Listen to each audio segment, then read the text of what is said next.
pertama ibadah haji. Ibadah haji. Nah ini, haji itu apa sih?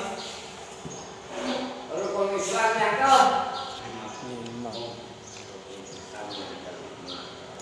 Coba, kalau rukun Islam yang pertama jawab. Terus? Menjalankan sholat. Terus? Bayar zakat. Berpuasa dulu nih Pak. Berpuasa dulu baru bayar zakat. Terus? Haji bila mampu. Naik haji bila mampu. Nah di sini haji itu pergi kemana sih? Atau Baitullah atau rumah Allah. Jadi haji tidak mampu. Kira-kira pengen haji lah. Insya Allah Pak. Amin. Haji itu ada dua. Ada haji markut dan ada haji apa? Mabrur. Kalau pengertian dari haji mabrur itu adalah haji yang tertolak, haji yang tidak diterima oleh Allah.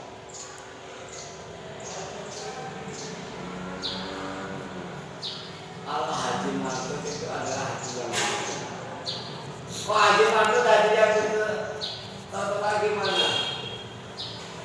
Tertolak karena bisa dilihat oleh pandangan kasat mata. Setelah berangkat dari berangkat sebelum haji sampai pulang haji itu perilaku atau tingkah lakunya pun sama. Tetapi kalau haji yang diterima atau yang disebut dengan haji mabrur itu dari berangkat setelah pulangnya itu berubah total. Enggak sama, jadi berubah total. Yang tadinya orangnya sombong jadi enggak sombong. Yang tadinya orangnya bakhil jadi enggak bakhil. Yang tadinya orangnya malas-malasan atau ogah mengerjakan ibadah, sekarang ibadah terus rajin ke masjid atau musala menjalankan sholat berjamaah. Yang tadinya orangnya bakhil sekarang banyak bersedekah, banyak berinfak. Ini itu dilihat lebih dari kasat mata aja udah kelihatan. Yang tadinya orangnya takabur, tadinya orangnya sombong, sekarang orangnya jadi rendah hati. Itu udah kelihatan mas. Jadi mau kayak mau ajiknya kita mau lagi dilatih kepala, es rasa ribet.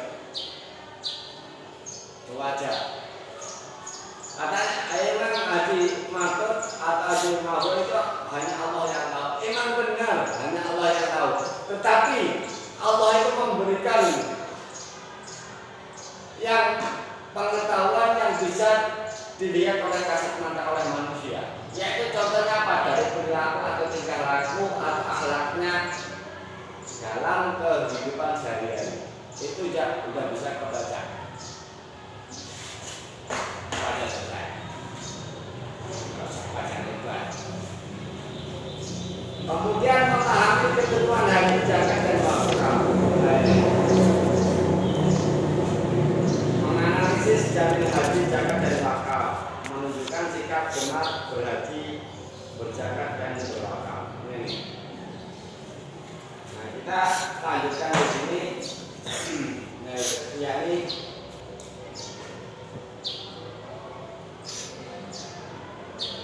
dalam gambar satu itu adalah salah satu rangkaian dalam pelaksanaan ibadah haji. Yang kedua, petugas zakat al-amir sedang melayani para mujahid. Yang ketiga, salah satu bentuk atau wakaf zakat. Nanti kalau zakat nanti kalau ini Ramadan, zakat yang itu diwajibkan itu zakat. Zakat itu yang habis itu di akhir bulan Ramadan, tapi sebelum dilaksanakan sholat Id.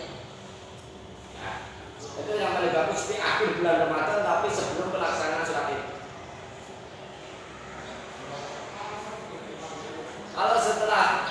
Kalau kita berzakat setelah menjalankan tidak Diterima. nah, waalaikumsalam warahmatullahi wabarakatuh. Silakan masuk apa mas? Itu.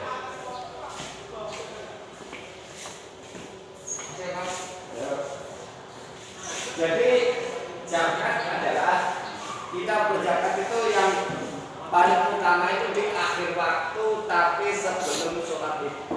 Kalau kita zakatnya sudah melaksanakan sholat id itu sama halnya sedekah Biasa. biasa.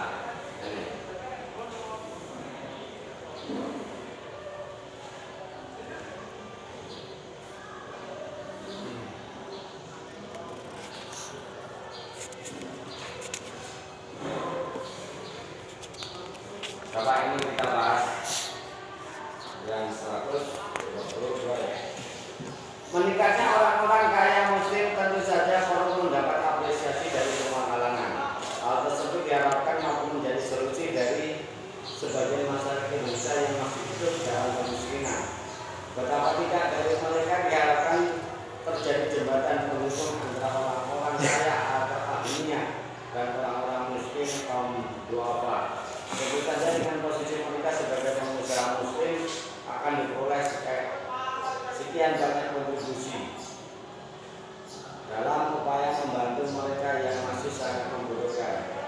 Karena yang terkumpul tersebut baik berupa zakat mal, infak, sedekah atau wakaf akan sangat berarti dalam upaya membantu kaum miskin. Ini ada yang kaya, ada yang miskin.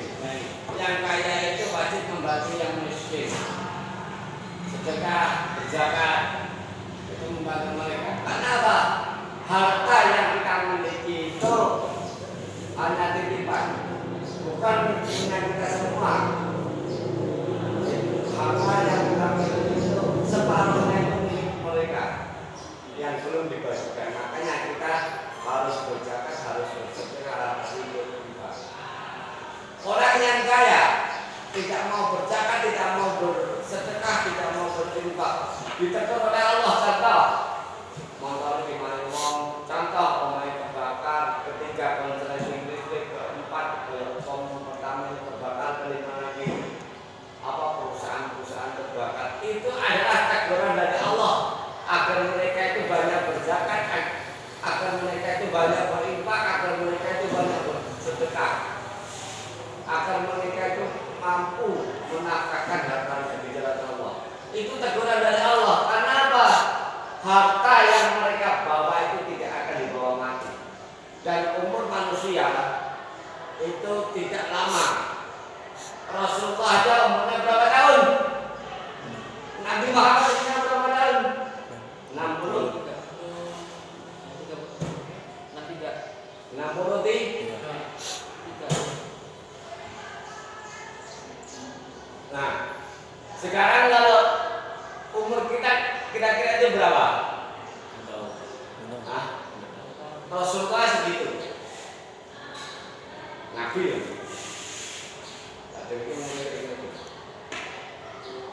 Dan sekarang umur kita berapa? Umurmu berapa? 16.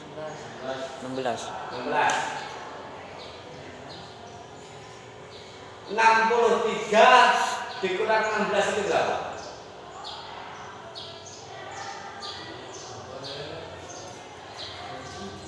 63 dikurang 16 itu berapa? Ayo matematika ini.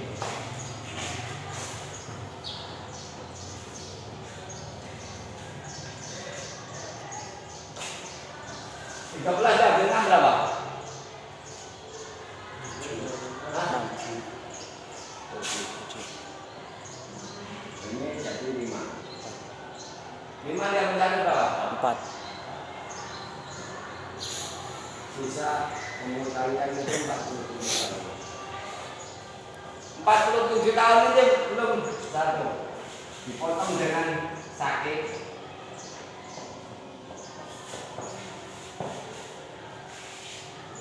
47 tahun apa kalian sehat terus?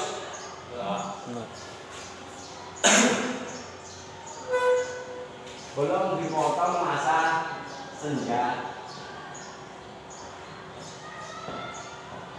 masa pensiun?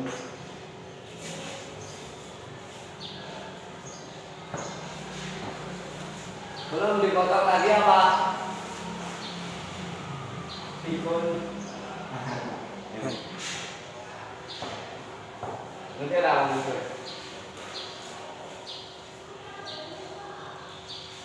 Ya. Kira-kira sehatnya kalau sakitnya karena misalnya kayak Sakit.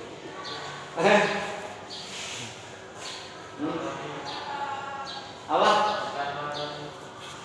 Oke, apa nih? Heeh. Itu kalian udah bisa membaca. Sehat itu adalah satu bonus.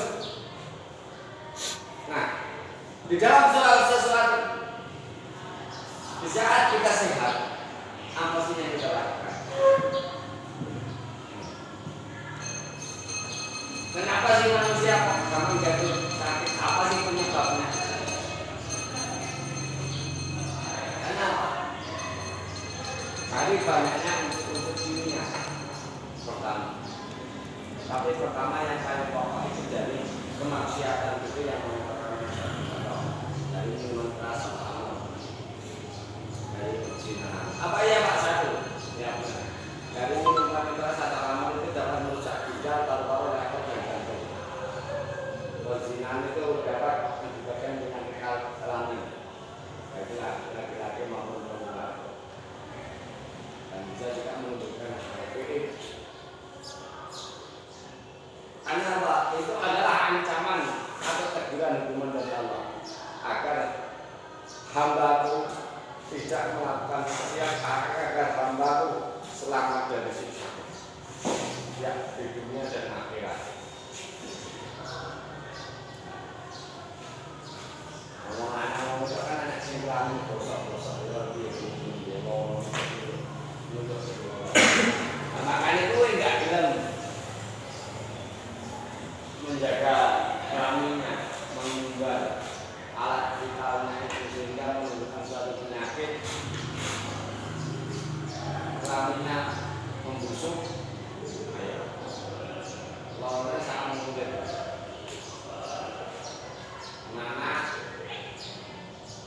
nanak cabut jarak,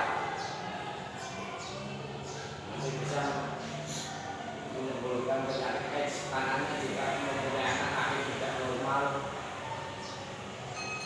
Itu kan namanya penderitaan seumur hidup.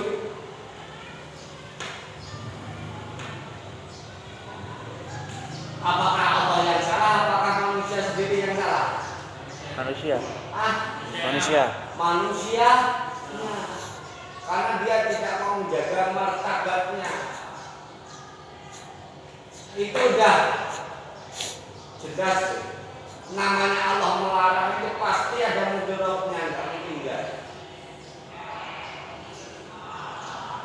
Ayo jemaah ini mungkin ngomong lah. Pandangan kita mau masak berkupi, untuk mati, mati oke. Allah itu melarang mudarat. Coba kalau dia potong tangannya, nanti dia cuma orang lagi yang ya tadi saya ngontrol nakas orang ngomong. Namanya masa emang jalan itu kejian. Ya iya keji, tapi namanya kalau untuk namanya pemasaran itu semua saking mangkel bolak-balik sapi hilang, bolak-balik motor hilang, duit masih hilang, gegetan. Kumpul kompak ada menghubungi. Kalau ditanya, ini siapa? Kami masa sekampung orang duit. Kompak.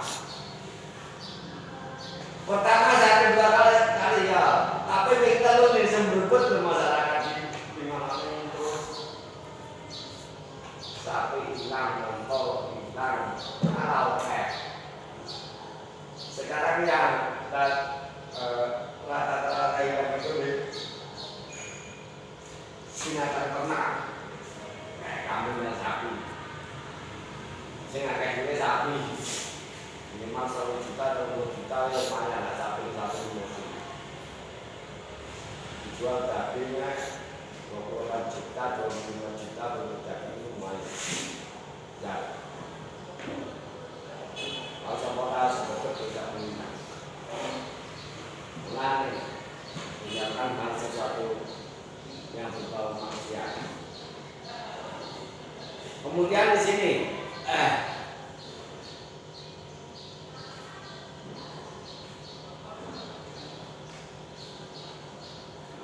ajaran Islam mengisyaratkan untuk melakukan upaya pemberdayaan ekonomi umat yang harus diproyeksikan untuk kesejahteraan bersama, bukan hanya untuk kepentingan pribadi.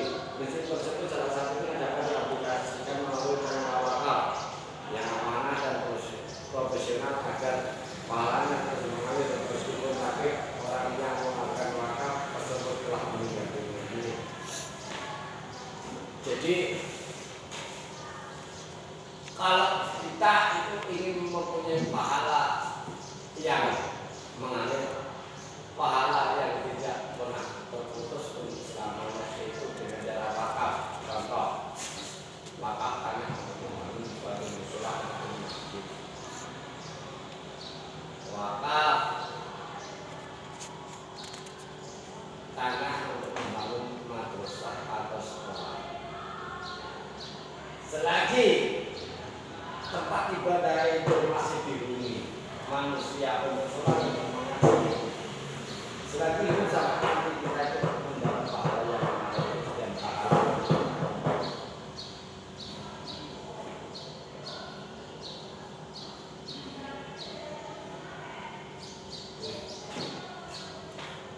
Sampai yang pengen senang dunia apa senang akhirat ya? Akhirat.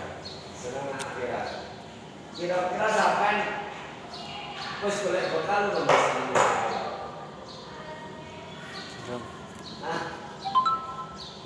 Angger landang golek kanggo kabur dicapuk iki. Kok harus mati ra iso nek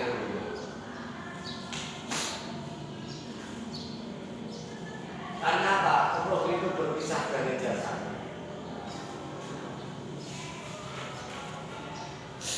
Jasad itu cuma wadah yang hidupkan roh. Kalian kalau nggak dikasih roh oleh Allah nggak akan hidup.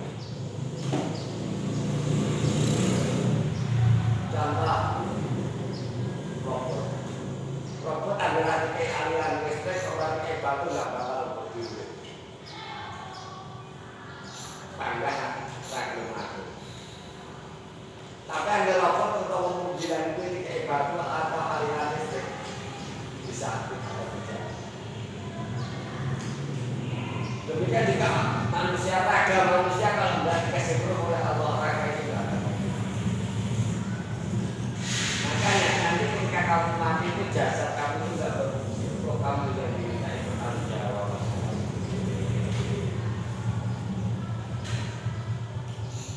Jasad dan roh nanti ketika mati itu dipisah. Jasad serangan itu main pangan rakyat terus main rusak ini dibangun Allah selama itu di dunia. Dan nanti